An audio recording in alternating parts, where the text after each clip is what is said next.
ആലപ്പുഴ ഹരിപ്പാട് താലൂക്ക് ആശുപത്രിയിൽ ഡയാലിസിസ് രോഗികൾ മരിച്ചതിൽ റിപ്പോർട്ട് തേടി. കഴിഞ്ഞ 29-ന് ഡയാലിസിസ് ചെയ്ത 6 പേർക്ക് അസ്വസ്ഥതയുണ്ടായി. ഇതിൽ 2 പേർ മരിച്ചു. രമേശ് ചെന്നിത്തലയുടെ പരാതിയിൽ ആരോഗ്യമന്ത്രിയാണ് റിപ്പോർട്ട് തേടിയത്.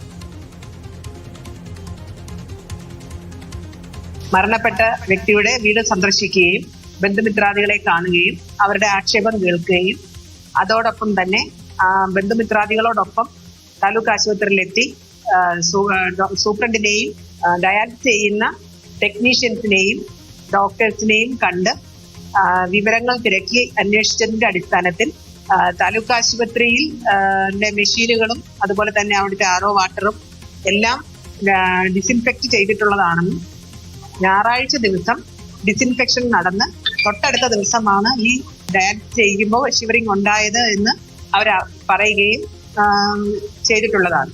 പരേതന്റെ ബോഡി പോസ്റ്റ്മോർട്ടം ചെയ്യുന്നതിന് സൂപ്രണ്ട് ഉൾപ്പെടെ സജസ്റ്റ് ചെയ്യുകയും ബന്ധുമിത്രാദികൾ എന്നാൽ അവരുടെ ക്രിമേഷന്റെ സമയമായി എന്ന കാരണത്താൽ അത് വേണ്ട എന്ന് വെക്കുകയുമാണ് ഉണ്ടായത്. രഘുനാഥ് നാരായണൻ വിശദാംശങ്ങളുമായി ചേരുന്നുണ്ട്. Raghunath, good morning. 2 പേരുടെ മരണമാണ് സംഭവിച്ചിരിക്കുന്നത് ഈ ഡയാലിസിസ് രോഗികളിൽ. ഇവരുടെ ബന്ധുമിത്രാദികൾ എന്താണ് ഇതുമായി ബന്ധപ്പെട്ട് പറയുന്നത്? രമേശ് ചെന്നിത്തല ആവശ്യപ്പെട്ടത് എന്ത്?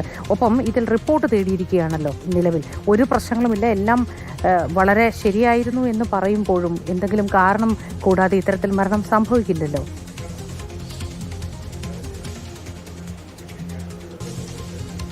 29-ാം തീയതി ആണ് ഇത്തരത്തിൽ ഡയാലിസിസ് ചെയ്തത്. ഇതിൽ 30ഓളം ആളുകൾക്ക് ഡയാലിസിസ് ചെയ്തിരുന്നു. 6 പേർക്കാണ് ആരോഗ്യ ബുദ്ധിമുട്ടുകൾ ഉണ്ടായത്. ഇവരെ മെഡിക്കൽ കോളേജിൽ ഉൾപ്പെടെ പ്രവേശിപ്പിച്ചു. ഇതിൽ 2 പേരാണ് മരിച്ചത്. ഹരിപ്പാട് സ്വദേശിയായ ഒരാളും ഒപ്പം തന്നെ കായംകുളം സ്വദേശിയും. ഇവരുടെ ഒരു സംശയമാണ് അണുബാധയായിരിക്കാം മരണ കാരണം എന്നുള്ളത്.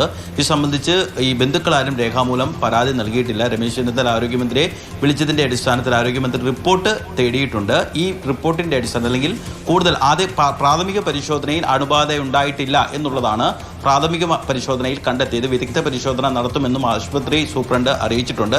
നിലവിൽ നമുക്ക് ഇത്തരത്തിൽ ഡയാലിസിസിലുണ്ടായ പോരായ്മകൾ മൂലമാണ് അല്ലെങ്കിൽ അണുബാധ മൂലമാണ് ഈ രോഗികൾ മരിച്ചതെന്ന് ഈ ഘട്ടത്തിൽ നമുക്ക് ഉറപ്പിച്ച് പറയാൻ വേണ്ടി പറ്റില്ല.